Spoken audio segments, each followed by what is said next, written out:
With its 240,000 inhabitants, Ghent is the second largest city in Flanders.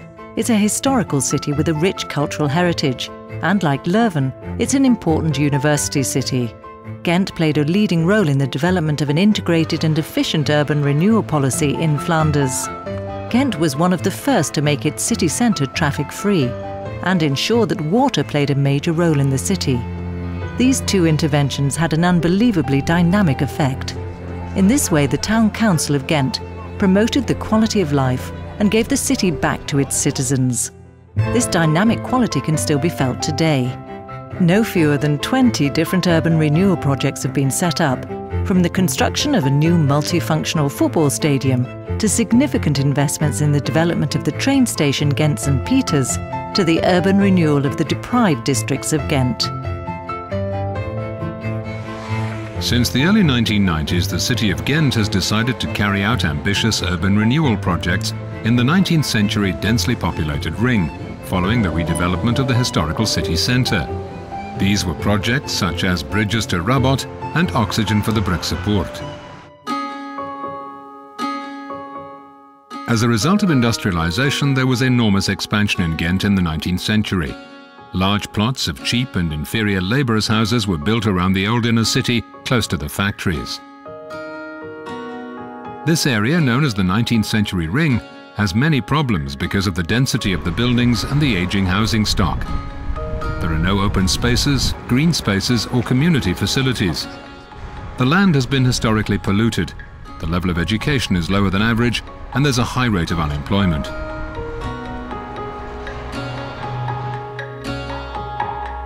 Like the other Flemish cities, Ghent suffers from the unfortunate consequences of the exodus from the city. In the 1970s, the inhabitants of the districts in the ring of the city moved to the green suburbs. The new inhabitants were mainly of Turkish and Moroccan origin. At a later stage, East Europeans also came to live in the ring. Although the districts in the ring only account for 4% of the total surface area of Ghent, approximately 1/4 of the population of Ghent lives there now.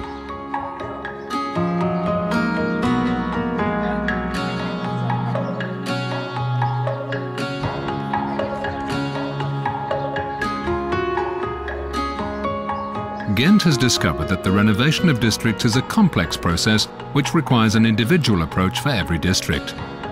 What works in one district does not necessarily work in another. The difference between the urban renewal projects, Oxygen for the Brugse Poort and Bridges to Rabot, can be briefly outlined. Oxygen for the Brugse Poort covers only 1 square kilometre of the district. It's a small-scale but strategic project. In the first instance, it tackled the spatial structure of the district. The built-up cores of the residential blocks were demolished and replaced by small parks and private gardens. The new open spaces break through the monotonous streetscapes. A red runner brings these new spaces together. Parks are being planned and new social housing is being built. A municipal park of 6 hectares is planned on the edge of the district, and the district and the park are linked by means of a bridge over the Leie. In this way, this new district is given more oxygen. By making the district more attractive for young families and newcomers, an attempt is made to achieve a better social mix. With the construction of new social housing, the aim is also to reduce the social displacement. The socio-cultural input also contributes to stronger social cohesion. A new district library, district budgets, and a community centre are intended to revitalise the district. The district organisations and residents groups are also addressed by the Town Council. The district budgets support many initiatives, as in the Brugse Poort. The theatre group De Vieze Gasten, or the Dirty Boys, brings together several different creative district residents from various social levels. Children are once again going to the youth centres. The not-for-profit group Trafiek has opened a multicultural coffee and tea house, and the not-for-profit group Jong works with local young people. Education has also invested significantly in a varied range of provisions for primary education, and childcare was further developed. Thanks to the project subsidy from the Flemish government, Oxygen for the Brugse Poort has been able to achieve a comprehensive approach to the district, particularly as a social project. The isolated Rabot district also lies in the 19th century ring north of Ghent.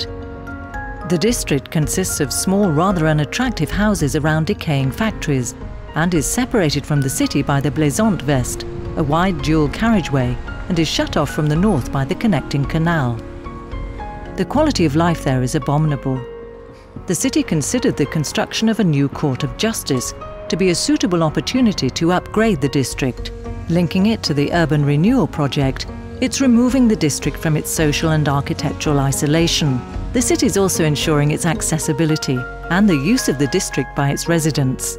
In contrast with the urban renewal project Oxygen for the Broeksepoort, the Flemish government decided to intensively supervise the Bridges to Rabot project for a few months.